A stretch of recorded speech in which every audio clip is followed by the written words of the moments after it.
7 सितंबर 2011 को दिल्ली के high court में बम ब्लास्ट होता है।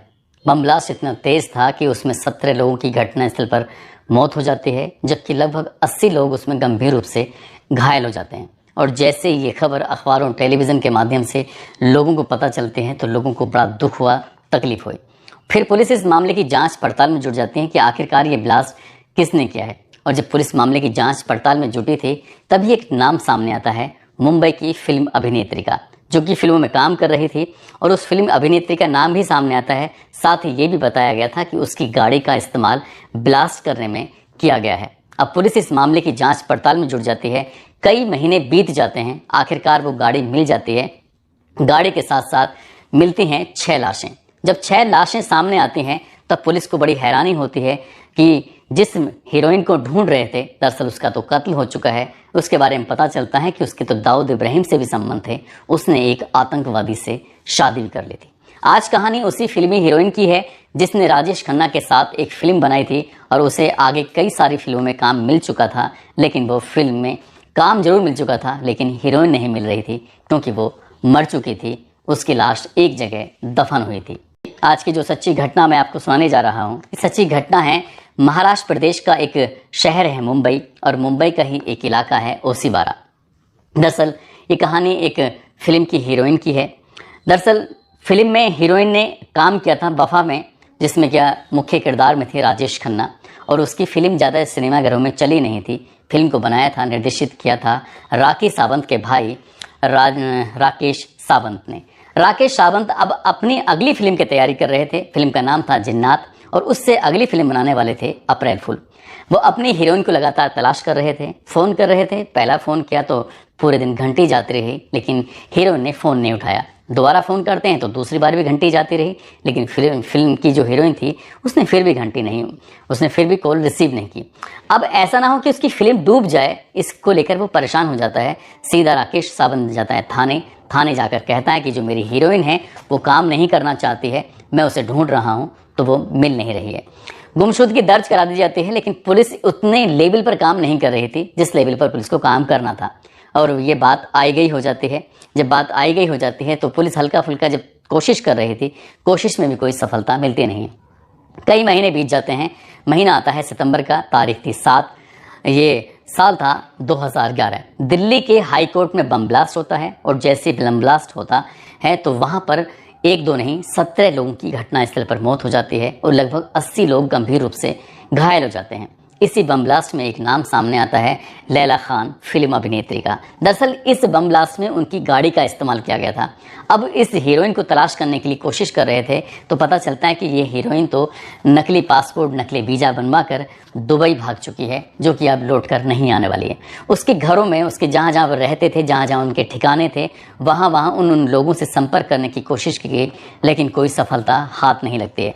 लेकिन एक दिन 29 मई 2012 को कश्मीर का एक किश्तवाड़ा एक जगह लगती है, उस पर ओम रोड पर एक दुकान है। दुकान में एक बहुत महंगी कार खड़ी हुई थी, और उस महंगी कार को ख़रीदने वाले एक व्यक्ति जिसने 5 लाख रुपए की कार खरीदी थी, वो सीधा थाने पहुंच जाता है, और थाने जाने के बाद शिकायत करता है कि साहब मेरे साथ छल कपट किया गया है, मेरे साथ धोखा किया गया है। जो कार मुझे दी गई है उसके असली मालिक से मुलाकात ही नहीं करा रहे हैं। मैं कहता हूं कि ये कार मेरे नाम कर दो, लेकिन कार मेरे नाम करा ही नहीं रहे हैं।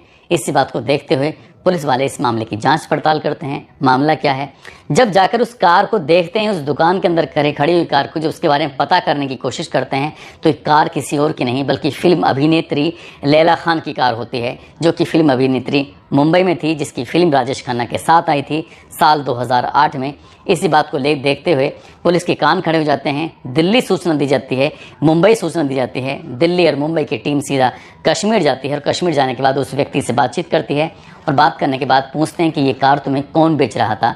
तभी एक नाम सामने आता है, नली गाँव का रहने वाला, जो कि किश्तवाड़ एक ज़िला है जम्मू कश्मीर में, परवेज टोक को जब गिरफ्तार किया जाता है, उससे पूछताछ की जाती है, तब वो चौंकाने वाली बात सामने रखता है। दरअसल वो एक कहानी सुनाता है। कहानी कुछ इस तरह से होती है। एक महिला है जिसका नाम सैलिना खान होता है, जो कि पाकिस्तान से ताल्लुक़ रखती थी। इस महिला की शादी होती है नादिर शाह पटेल से।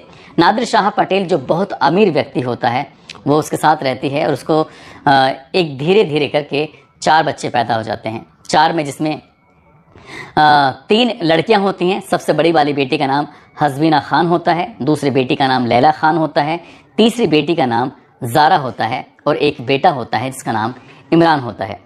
ये व्यक्ति जो होता है वो विदेश में जाकर अपने पैसे कमाता था, अपने बच्चों को भेजता था और उन्हीं पैसों से वो अपने बंगले खरीदते थे, घर खरीदते थे, ऐशो आराम करते थे।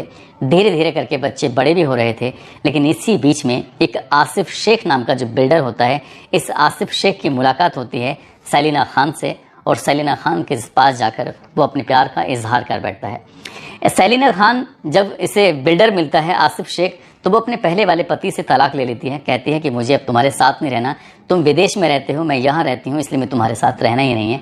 आसिफ शेख से शादी कर लेती है, आसिफ शेख के साथ रहने लगती है, उसके साथ ये ज़िंदगी बिताने लगती है।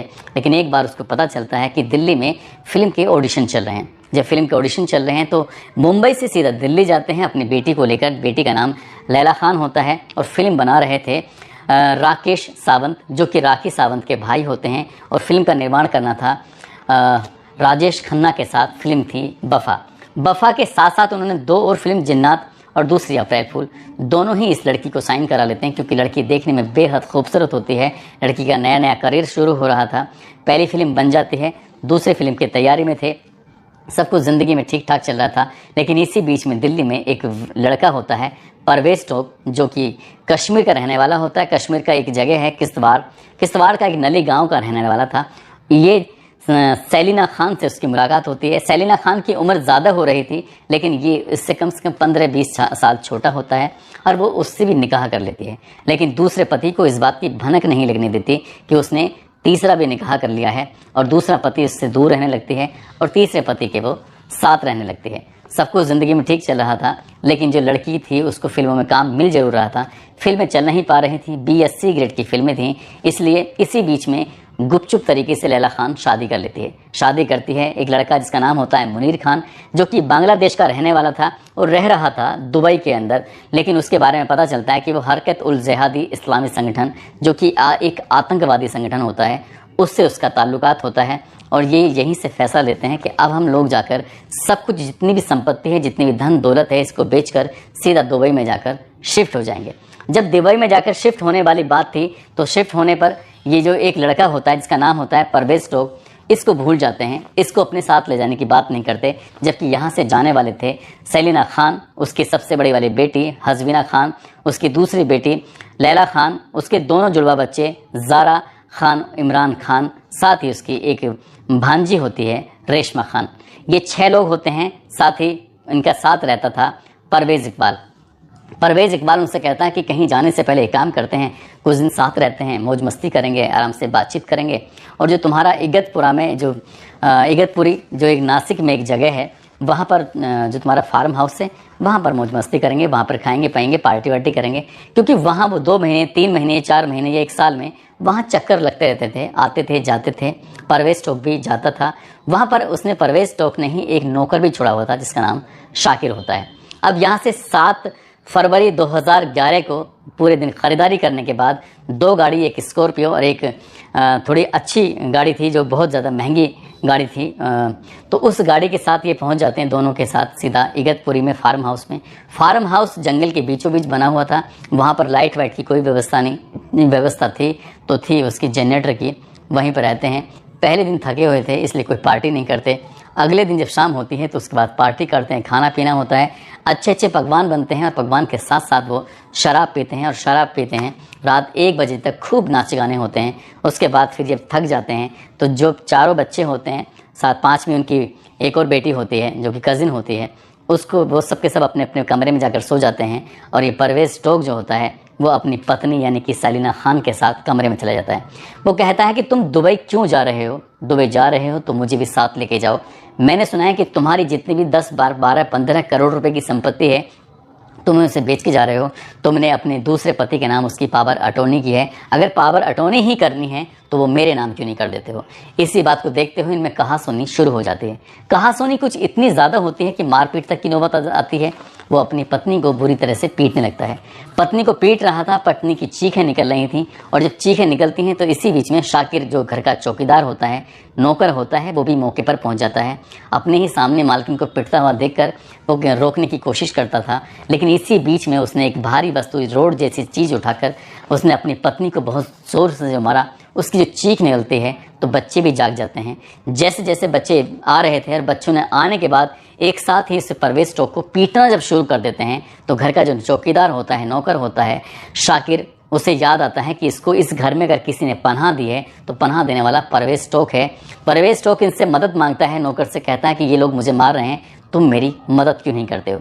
जब बात मदद की आती है तब नौकर और ये परवेज टोक मिलकर इन छल से इन सभी को बारी बारी से भारी वस्तु उनके सर में मार मार कर इनकी हत्या कर देते हैं। यहाँ पर एक दो नहीं बल्कि 6 कत्ल कर दिए जाते हैं। पहला कत्ल माँ का होता है जिसका नाम सैलीना खान होता है, बड़ी बेटी हज़मीना खान का, लैला खान जो फिल्म अभिनेत्री होती है, ज़ारा उसकी छोटी बहन, उसका छोटा भाई इमरान होता है, साथ ही कज़िन होती है रेशमा, इनकी हत्या कर दी जाती है। और जब हत्या करने के बाद 6 की 6 लाशें पड़ी हुई थीं। अब ये सोच रहे थे कि इन लाशों का करें तो क्या करें, तभी ये दोनों प्लान करते हैं कि इन लाशों को गड्ढा खोदकर दबा देते हैं।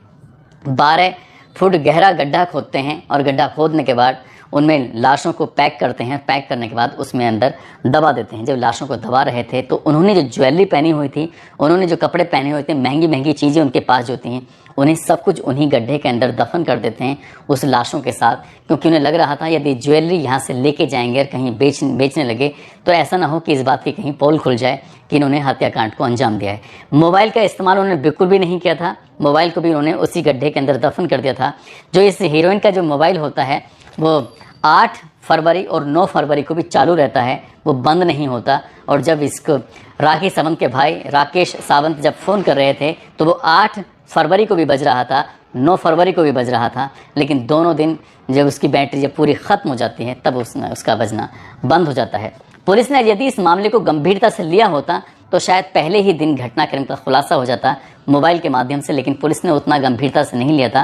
लेकिन पुलिस ने मामला गंभीरता से लिया तो तब लिया था जब ब्लास्ट होता है दिल्ली के अंदर।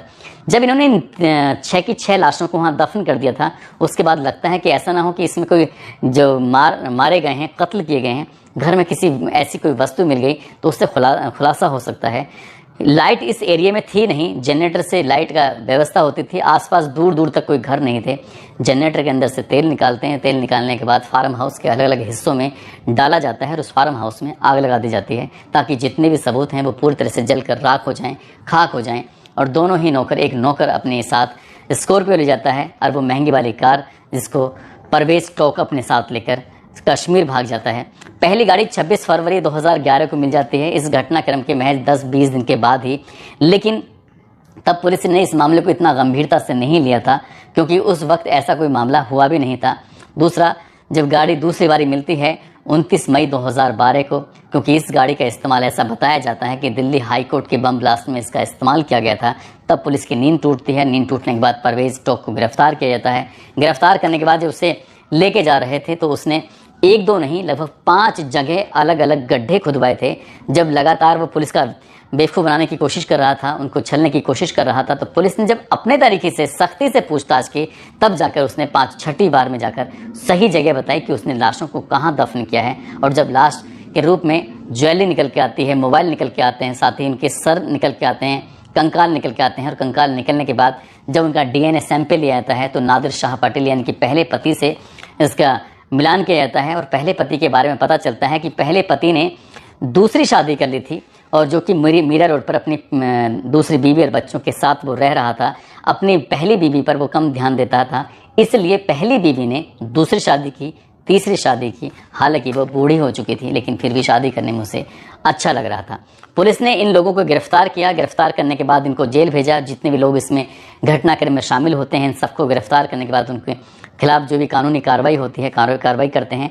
यदि वो गाड़ी नहीं मिलती, यदि उस गाड़ी को ना साथ लेके जाता, यदि उस गाड़ी को वो बेचता नहीं 5 लाख रुपए में, तो इस घटनाक्रम का कभी भी खुलासा नहीं होता। और लोग लोकल वाले यही समझते कि जो हीरोइन है लैला खान अपने परिवार के साथ, अपनी माँ की, अपनी बहन, अपने भाई के साथ यहाँ से दुबई भाग चुकी है, अपनी पहचान बदल कर नए लोगों के साथ, क्योंकि उसने एक ऐसे व्यक्ति से शादी की थी जो कि बांग्लादेश का रहने वाला था और एक आतंकवादी संगठन से ताल्लुक़ रखता था जिसका नाम मुनीर खान था। हालांकि शादी उसने गुपचुप तरीके से की थी। जब पुलिस की जांच में ये मामला आता है तो पुलिस को भी ऐसा लगने लगता है कि डी कंपनी से इसका संबंध हो चुके हैं। और जब परवेज़ को जो पहली बार गिरफ्तार किया गया था तो परवेज़ ने भी ये बात स्वीकार की थी कि वो यहाँ से नकली वीज़ा पासपोर्ट बनवाकर दुबई भाग चुके हैं। पुलिस भी इस बात को मानने लगी थी, लेकिन पुलिस को लग रहा था कि कहीं ना कहीं कुछ ना कुछ झोल है। जब पुलिस ने अपने तरीके से पूछताछ की तब कहता है कि मैंने सबका कत्ल कर दिया, और खुलासा जब होता है तो वो आपके सामने है। दोस्तों, इस पूरे घटनाक्रम को सुनाने का उद्देश्य किसी को परेशान करना नहीं है, किसी का दिल दुखाना नहीं है, बल्कि आपको जागरूक करना है, आपको सचेत करना है और आपको बताना है, आपको जताना है कि किसी पर ज़रूरत से ज़्यादा भरोसा नहीं करना चाहिए। इस कहानी में भी कुछ ऐसे ही होता है। लैला या बाकी उसकी जो बहनें होती हैं, उसका भाई होता है, उनका कोई दोष नहीं था, लेकिन माँ का जो चरित्र था वो शायद अच्छा नहीं था। पहले पति से उसकी भूख नहीं मिटी तो दूसरे से मिटी नहीं, तीसरा, और शायद वो तीसरे भी छोड़ देती। अगर दुबई चली जाती तो शायद वो कोई चौथा पाँचवा भी शादी कर सकती थी, जबकि उसकी उम्र लगभग 52-55 साल के आसपास हो चुकी थी। दोस्तों, आप सब लोग अपना ख्याल रखें, सुरक्षित रहें। जय हिंद, जय भारत।